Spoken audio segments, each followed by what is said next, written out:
Alright, magandang araw po sa inyong lahat mga kababayan. Batang Maynila to,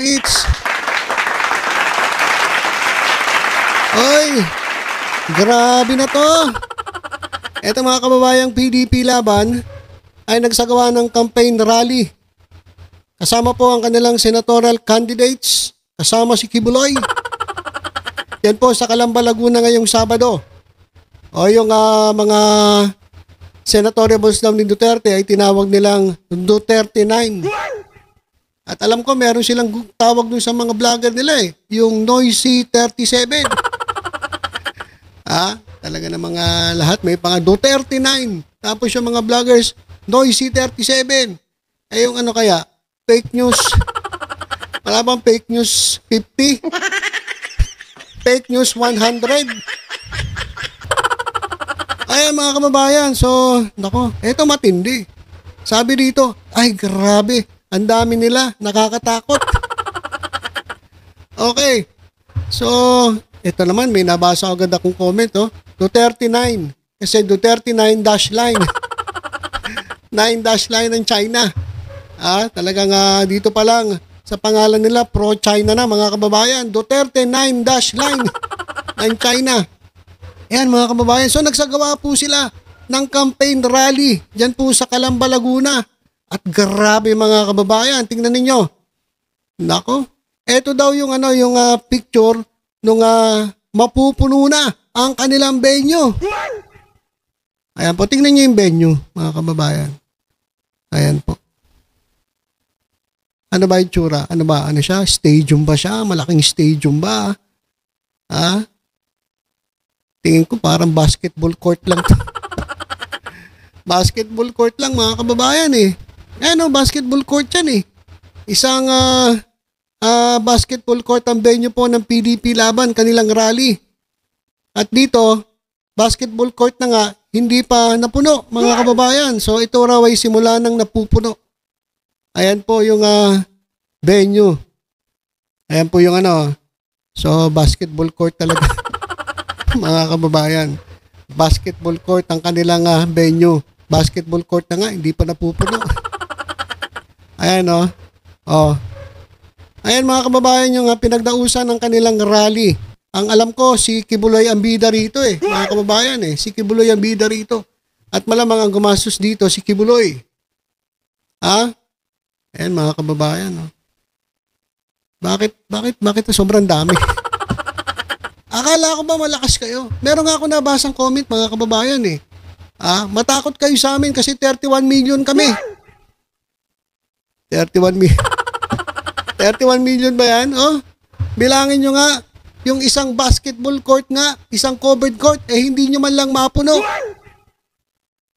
Grabe mga kababayan Akala ko ba, sobrang lakas nitong PDP Laban? Akala ko ba, talaga na mga laging sinasabi ng mga taga-suporta ni Duterte na sila ay marami. Pero tingnan nyo mga kababayan Alam nyo bakit ganitong venue ang pinipili nila? Nung nakaraan, Club Pilipino, yung kanilang parang proclamation rally, Club Pilipino. Punong-puno. Bakit hindi mapupuno? Ang liit-liit nun mga kababayan. Tapos ngayon, ito, rally ni Kibuloy. At sigurado ito mga nandito ay mga miyembro ng KOJC. Tingnan nyo mga kababayan basketball court. Akala ko ba malaki, marami, milyon-milyon ang taga-suporta nila Duterte. Ito ang basketball court, hindi nyo pa mapuno. Ano ba yan mga kababayan? Diba? Tingnan nyo nga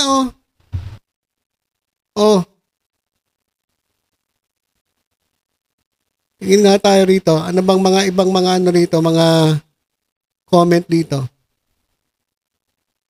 Meeting the Avance, ha ha ha. Pinagtawanan pa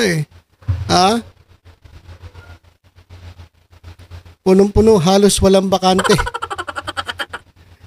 Hindi kasi dapat lang mapuno to kasi basketball court lang to Ang liit lang nito, covered court Nakakahiya naman kung hindi pa ito mapuno. Ibig sabihin, yung miyembro din ng KOJC, hindi po nagpuntahan. Kasi kung sinasabi nila ilan daw ang KOJC, 7 million. 7 million, isang basketball court, hindi nyo mapuno. Yung mga DD shit, ilang kayo? 31 million daw ang bumoto kay Sara Duterte. 31 million. Basketball court, hindi nyo mapuno. Nako, ano na, PDP, talagang itong PDP ay padapa na, mga kababayan. Grabe, basketball court na lang, covered court, hindi nyo pa napuno. Tingnan nyo yung mga rally ng Alyansa para sa Bagong Pilipinas. Ang lalaki. Kung talagang kinukuha nilang venue at punong-puno, mga kababayan. Ito, basketball court, hindi pa napuno.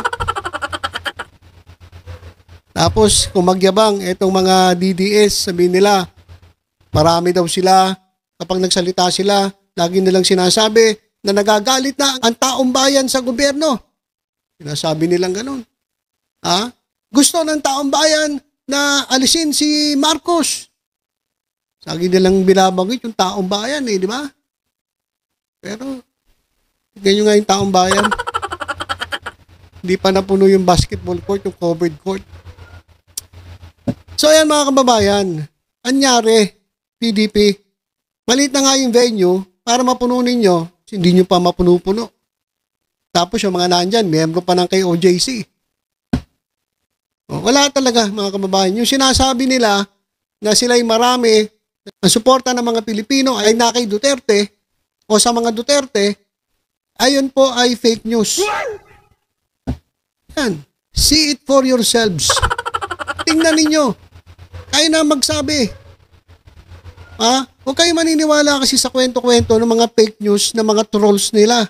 Huwag po kayo maniniwala. Tingnan ninyo.